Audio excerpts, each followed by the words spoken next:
नमस्कार दोस्तों, मैं आज आप लोगों को एक कहानी सुनाता हूँ। दोस्तों, यह कहानी एक भूतिया ढाबे की है। तो कहानी को शुरू करने से पहले एक बार वीडियो को लाइक और सब्सक्राइब अवश्य कर ले, ताकि इसी तरह की कहानी आपको डेली सुनने को मिल सके। तो चलिए शुरू करते हैं कहानी को। आइए। एक दिन बच्चों ने पिकनिक जाने की बात कही। यह सुनते ही अंकिता की रूह कांप गई, क्योंकि उसे एक पुरानी किस्सा याद आ गई।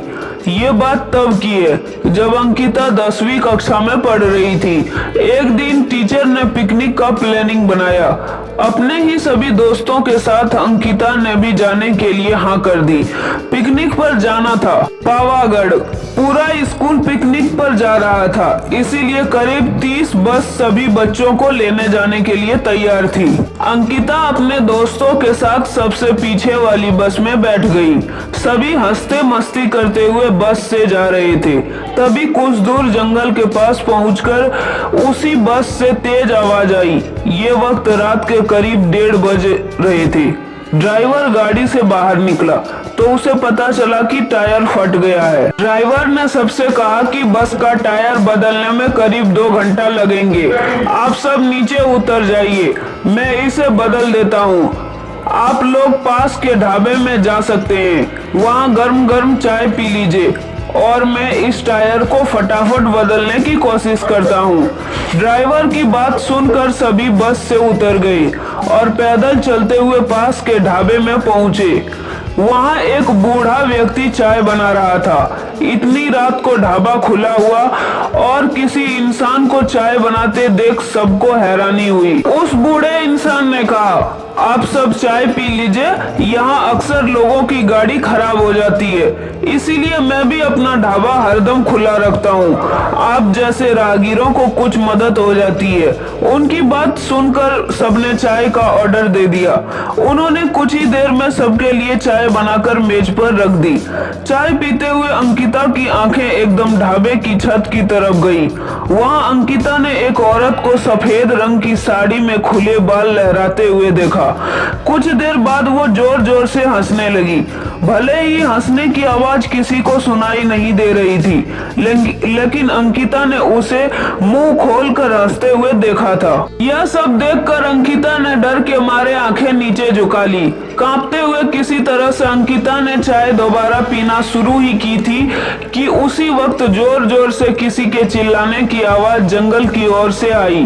ढाबे में बैठे हुए सभी बच्चे और टीचर उस आवाज को सुनकर डर गए। सबको डरा हुआ देखकर उस बूढ़े इंसान ने कहा कि मैं देखकर आता हूँ क्या हुआ है, आप लोग यहीं बैठे रहो। इतना कहकर वो आवाज की तरफ बढ़ गया। तभी एक लड़की को खून की उल्टी लगातार होने लगी। उसको देखकर सबकी हालत और खराब हो गई। उसी समय एक टीचर ने कहा कि तुम सब आग जलाओ और उसके बगल में बैठ जाओ।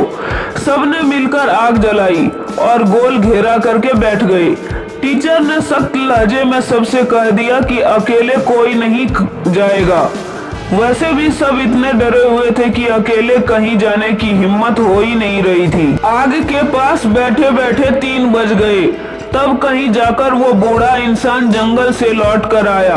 उसने सबकी तरफ देखा और कहा कि उस चीख को सब भूल जाना, नहीं तो जीना मुश्किल हो जाएगा। इतना कहकर वो ढाबे के अंदर चला गया। तभी ड्राइवर भी टायर बदलकर बस लेकर ढाबे के पास पहुंचा। सभी लोग भगवान का नाम लेते हुए उस बस में बैठ गए। टीचर ने बस में बैठते ही सबको कहा कि कोई एक दूसरे से बात नहीं करेगा, सीधे सब सो जाओ। टीचर की बात मानकर सब चुपचाप बस में ही सो गए। उसके बाद पिकनिक स्टॉप पर पहुंचे और करीब 1 हफ्ते बाद घूम कर आ गई। पिकनिक में किसी ने दूसरे बस के बच्चों से उस रात के बारे में कुछ नहीं कहा, क्योंकि टीचर ने मना किया।